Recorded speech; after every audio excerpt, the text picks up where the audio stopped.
زندگی میں ماں باپ کی دعا نہیں ہے اس کی زندگی کبھی پربہار نہیں ہو سکتی، اس کی زندگی خوشیوں سے مالا مال نہیں ہو سکتی۔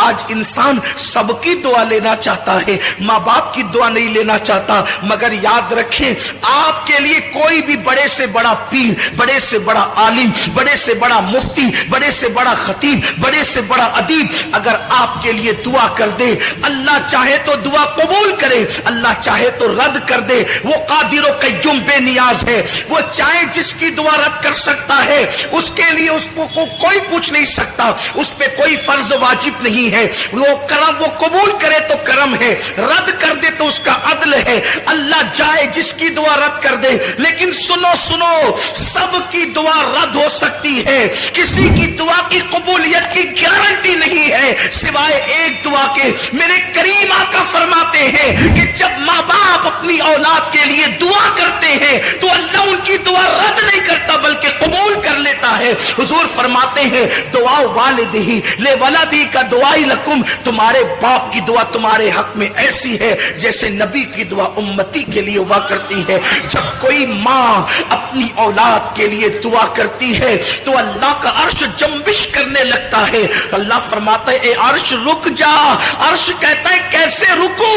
آج ایک ماں اپنی اولاد کے لیے دعا کر رہی ہے، جب تک تو اس کی دعا قبول نہ کرے گا میں ہلنا بند نہیں کروں گا۔ قدرت کی طرف سے جواب آتا ہے تو نے ہلنا بعد میں شروع کیا، ہم نے تو اس سے پہلے اس کی دعا کو قبول فرما لی۔ آج ہم یہ سمجھتے ہیں ہم 5 وقت کے نمازی ہے، نیک ہو گئے بہت، ماں نماز نہیں پڑھتی اس کی دعا میں کیا اثر ہو گیا؟ ماں اگر نماز نہیں پڑھتی تو بھی اس کی دعا کی قبولیت ہے، کیونکہ ماں کا مرتبہ نمازی ہونے کی وجہ سے نہیں ہے، ماں کا مرتبہ نیک ہونے کی وجہ سے نہیں ہے، بلکہ ماں کا مرتبہ ماں ہونے کی وجہ سے ہے۔ ایک صحابیہ بارگاہ رسالت میں آ کے کہتی ہے آقا میری ماں شراب پیتی ہے۔ صحابیہ کہہ رہی میری ماں شراب پیتی ہے، کیا میں اپنی ماں کی خدمت کروں؟ حضور فرماتے ہیں ہاں خدمت کر۔ عرض کی حضور وہ شراب پینے کے لیے میخانے میں جاتی ہے، حضور فرماتے ہیں محبت سے سمجھا، اور اگر نہ مانے جب وہ شراب پی کے بے ہوش ہو جائے تو ادب سے اس کو اٹھا کر لا اور اس کے بستر پہ لٹا دے۔ یہ اسلام کی تعلیم ہے، لیکن آج ماں باپ کے ساتھ اس نے سلوک نہیں ہے۔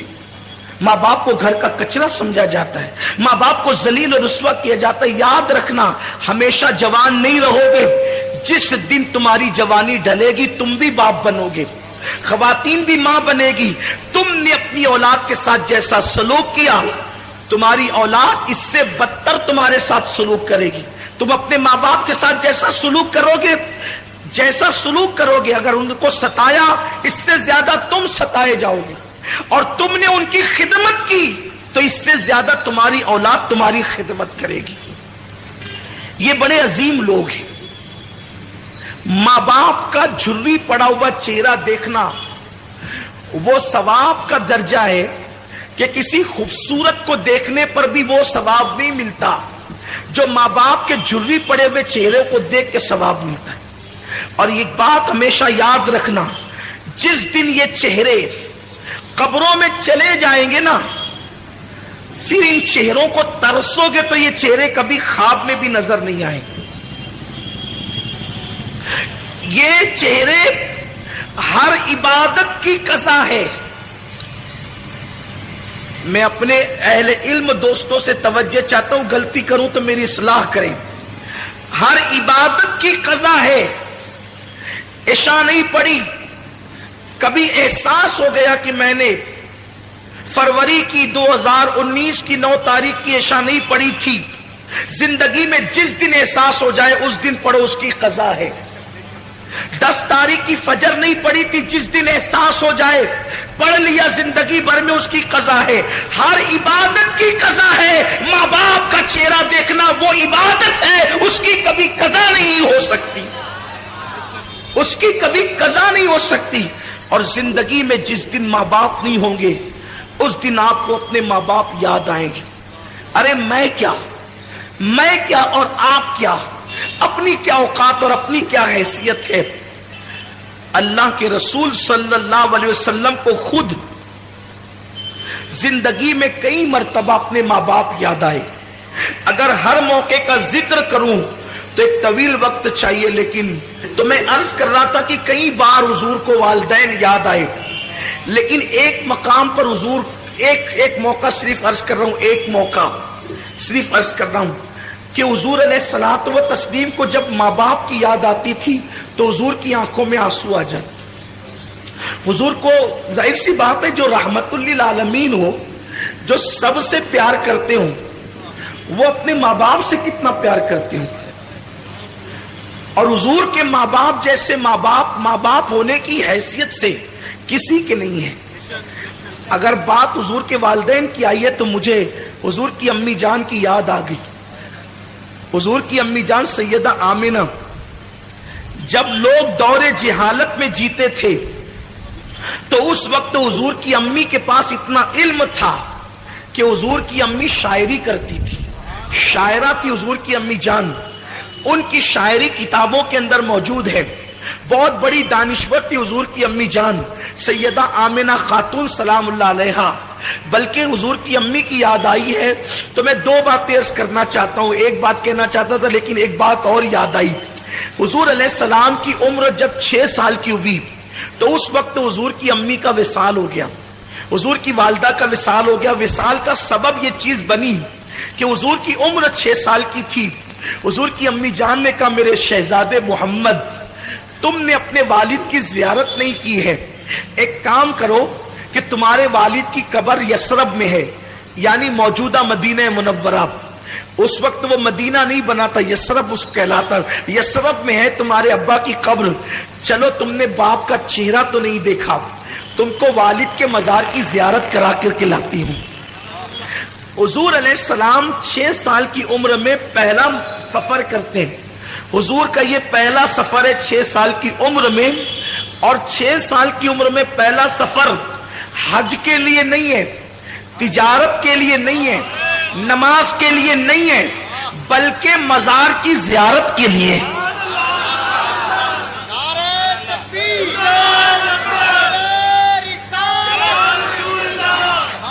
بڑی معذرت کے ساتھ جو دوست قبروں کے مخالف ہیں، مزارات کی زیارت کے مخالف ہیں، میں ان کو کہنا چاہتا ہوں کہ حضور نے تو زندگی کا پہلا سفر مزار مقدس کی زیارت کے لیے کیا، اور وہ بھی اپنے والد کے مزار کی زیارت کے لیے. 6 سال کی عمر میں حضور اپنی امی سے کہتے ہیں امی ٹھیک ہے. دراصل بات یہ تھی کہ حضور اپنی ماں کے پیٹ میں تھے اور صرف 2 مہینے یا 3 مہینے یا 4 مہینے کے اندر حمل کی شکل میں تھے. حضور کے والد کا وصال ہو گیا.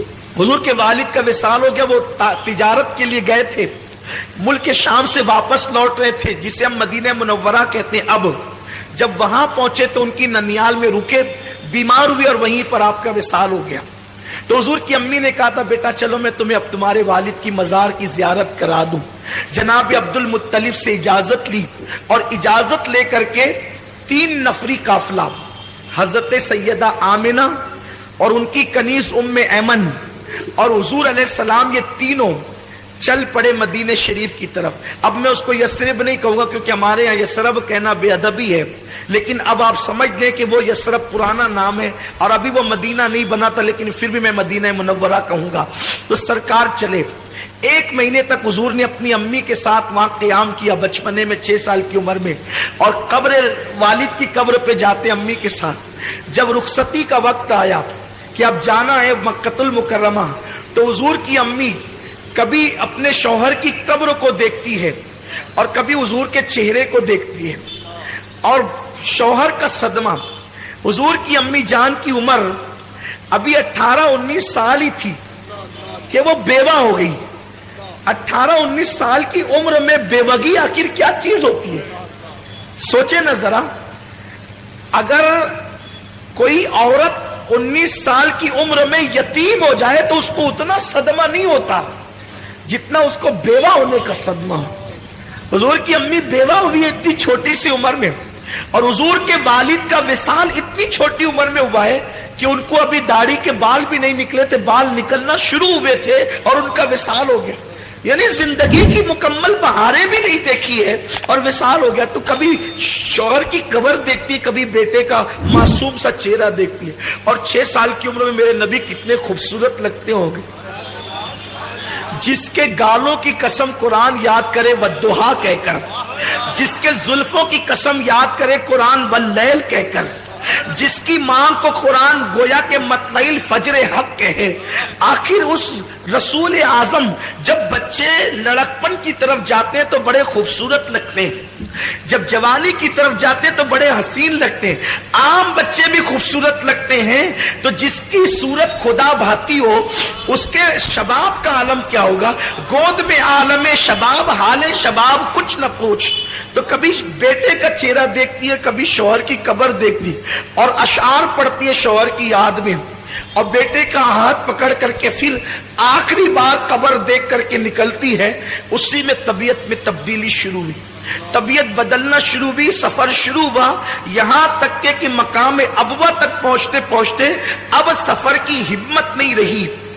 تو ام ایمن سے کہتی ام ایمن اب میں یہاں سے آگے جانے کی میرے اندر طاقت نہیں ہے. تو ام ایمن کے سہارے اپنی سواری سے نیچے اترتی ہیں، اور نیچے اترنے کے بعد ایک چھوٹا سا ٹیلا تھا جو اب بھی ہے، اس پر چڑھتی ہیں. اس وقت سفر میں تکیہ بھی نہیں تھا، تو حضور نے اپنے ننھے ہاتھوں سے پتھر تلاش کیا اور اپنی ماں کے سرہانے چھوٹا سا پتھر رکھا اور چٹائی پہ ماں کو لٹا دیا. حضور کی امی جان لیٹی ہوئی ہے اور سینے کے پاس اللہ کے رسول، 6 سال کے اللہ کے رسول جلوگر ہیں. کبھی حضور کی امی حضور کا چہرہ دیکھتی ہے اور کبھی ام ایمن کو دیکھتی ہے اور روتی ہے. حضور ماں کو روتا دیکھ کر روتے ہیں اور حضور امی سے پوچھتے ہیں ماں تم کیوں رو رہی ہو. میں جب بھی اپنی ماں کو ماں کہتا ہوں تو صرف اس نیت سے کہتا ہوں کہ میرے نبی نے آمنہ کو ماں کہہ کے پکارا ہے، بس اس یادگار کو زندہ کرنا ہے، اسی لیے ہم اپنی ماں کو ماں کہتے ہیں. بس ماں کو ماں کہنے کی وجہ یہ ہے کہ میرے محبوب نے آمنہ کو ماں کہہ کر کے پکارا ہے. اور اللہ اکبر، ساری کائنات جس کو پکارتی ہے، ساری کائنات جس کو پکارتی ہے اس نے آمنہ کو پکارا ہے. یہ میرے نبی کی ماں کی شان، یہ میرے نبی کی ماں کا مقام ہے. حضرت آمنہ خاتون دیکھتی، حضور کہتے ہیں امی تم کیوں رو رہی ہو. تو ام ایمن کا ہاتھ پکڑ کر چہرہ رسول کا دیکھ کر کہتی ہے ام ایمن اب میں بچوں گی نہیں، یہ میری آخری ساعتیں ہیں. میرا بیٹا بڑا شان والا ہے، میں نے بڑے شان والے بیٹے کو جنم دیا ہے، اس کو سنبھال کر مکہ لے جانا میری امانت کو. آمنہ خاتون کہتی ام ایمن میرا بیٹا وہ ہے کہ مشرق سے لے کے مغرب تک جس کی شان کے ڈنکے بجیں گے. نعرہ تکبیر. ابھی لوگوں کو پتا نہیں ہے، ابھی لوگوں کو پتا نہیں کہ اللہ کے رسول ہے. حضور کی امی کہتی ہے کہ میرا بیٹا وہ ہے کہ مشرق و مغرب میں جس کی عظمت کے ڈنکے بجیں گے. اللہ اکبر. اور پھر اس کے بعد کس شان سے نبی کی امی دنیا سے جاتی ہے. امام زرقانی نے لکھا ہے کہ حضور کی نعت پڑھتے ہوئے وہ دنیا سے، حضور کی نعت، حضور کی نعت اس امت میں سب سے پہلے حضور کے گھر سے لکھی گئی ہے. حضور کی نعت سب سے پہلے حضور کے گھر سے لکھی گئی ہے. نعت لکھنا یہ حضور کے گھر والوں کا طریقہ ہے. حضور کے گھر سے حضور کی نعت سب سے پہلے نعت حضور کے گھر میں لکھی گئی. یا تو حضور کے چچا حضرت ابو طالب نے نعت لکھی یا حضور کی امی جناب آمنہ نے حضور کی نعت لکھی. اب حضرت آمنہ نے کیا لکھا؟ حضرت آمنہ کے جو اشعار ہے اس کا مفہوم پیش کر رہا ہوں. وہ کہتی ہیں ہر نئی چیز پرانی ہو جائے گی، ہر نئی چیز پرانی ہو جائے گی، ہر عروج کو زوال آئے گا. فرماتی ہے مگر مجھے کوئی بھلا نہیں سکے گا، مجھے کوئی بھلا نہیں سکے گا. ذرا دیکھیں تو کیوں نہیں بھلائے گا. وہاب کی بیٹی ہے اس لیے، عبد المطلب کی بہو ہے اس لیے، عبداللہ کی بیوی ہے اس لیے، عرب کی خاتون ہے اس لیے، قریشی ہے اس لیے. کہتی ہے کہ مجھے بھلایا نہیں جائے گا. ہر نئی چیز پرانی ہوگی، ہر عروج کو زوال آئے گا، مجھے بھلایا نہیں جائے گا.